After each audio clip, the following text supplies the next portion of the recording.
What do you think is bothering these cataract surgeons? I think they are wondering why, despite a perfect cataract surgery, some patients don't see that well. I wonder if we can solve this problem. Oh, is that all? Well, you can put many of these small troubles behind you now that wavefront aberrometers are available. Wavefront? But isn't it meant only for advanced refractive surgeons and scientists? No, you are quite wrong here. Did you know that wavefront aberrometry has innumerable applications even for the cataract surgeons in their everyday clinical practice? Come, let me tell you some fascinating stories that will show you how simple and yet how important it is to understand wavefront aberrations within the eye. Strange stories, amazing facts. The Wavefront Omnibus.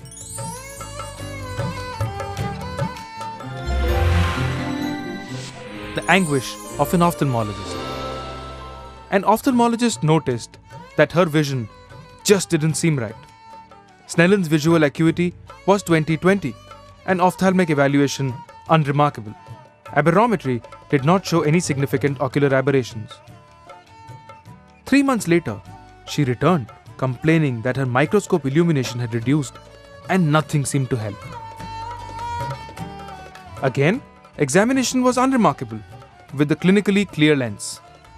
Total eye ray tracing aberrometry revealed higher order aberrations, predominantly spherical. However, there were no aberrations arising from the cornea, as were derived from placido topography. By a simple subtraction of corneal aberrations from total eye aberrations, we can calculate the aberrations arising from inside the eye. And this is where her aberrations came from. The source of internal aberrations could be anywhere from posterior cornea to the retina, but most often attributable to the crystalline lens. Along with this, her modulation transfer function for her mesopic pupil was also reduced. Simply put, the modulation transfer function is how faithfully the optics of the eye transfer details from an object to the image. Clinically, this can be equated to contrast sensitivity. As the crystalline lens ages, there is denaturation of lens proteins. This may induce either higher order aberrations, predominantly spherical aberrations, or may cause forward or backward scattering of light. Individually or in combination, these will lead to deterioration in visual quality. Based on these findings, we warned her that she was showing signs of early cataract, which was not yet clinically manifest. And true to our prediction, she underwent cataract surgery for nuclear sclerosis just 6 months later. Now here are a few takeaway points from this story. A developing cataract can cause visual symptoms even before it becomes visible on slit lamp. With newer insights into the wavefront optics of the eye, mathematical or Zernicke cataracts may be a new clinical entity for cataract surgeons. This has the potential to open up fresh avenues for the management of lens disorders. Toric tales. A 57-year-old patient was scheduled to undergo a cataract surgery. On examination, we found that she had a diopter and a half of corneal astigmatism. However, when counseled about the need for a toric IOL, she refused to believe that she had any astigmatism.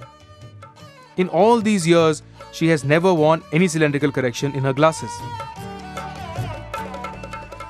Here again, our friend, the aberrometer, came to our rescue.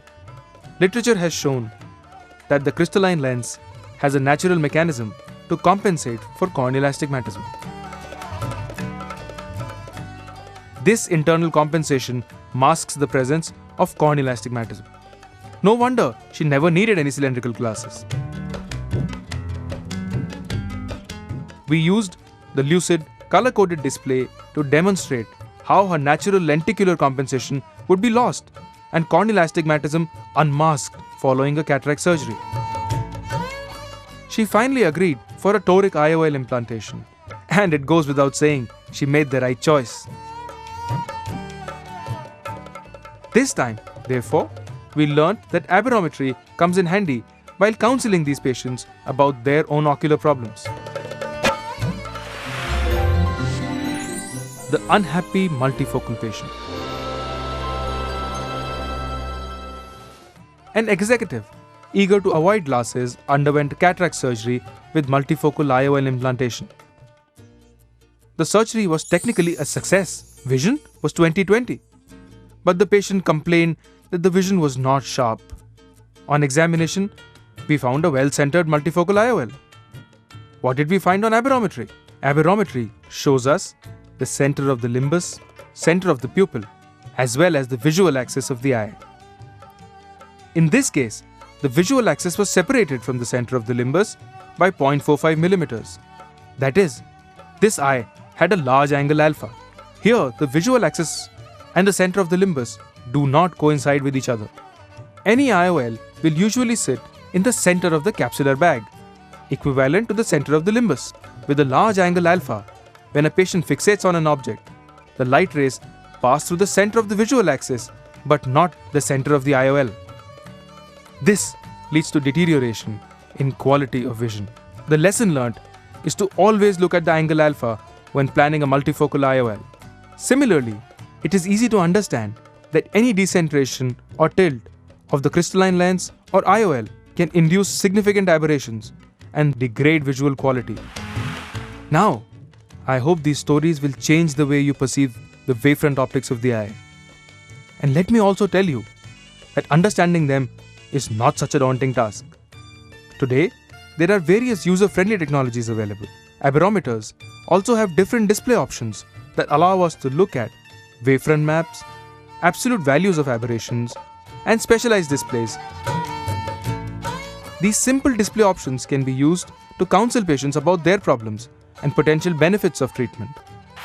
Aberrometry helps a cataract surgeon to assess the optical properties of eye beyond the sphere and cylinder, to measure aberrations at different pupil sizes, to understand the impact of these aberrations on image quality, and to design therapy to improve the optical properties of the eye. How insightful! These strange stories taught us amazing facts.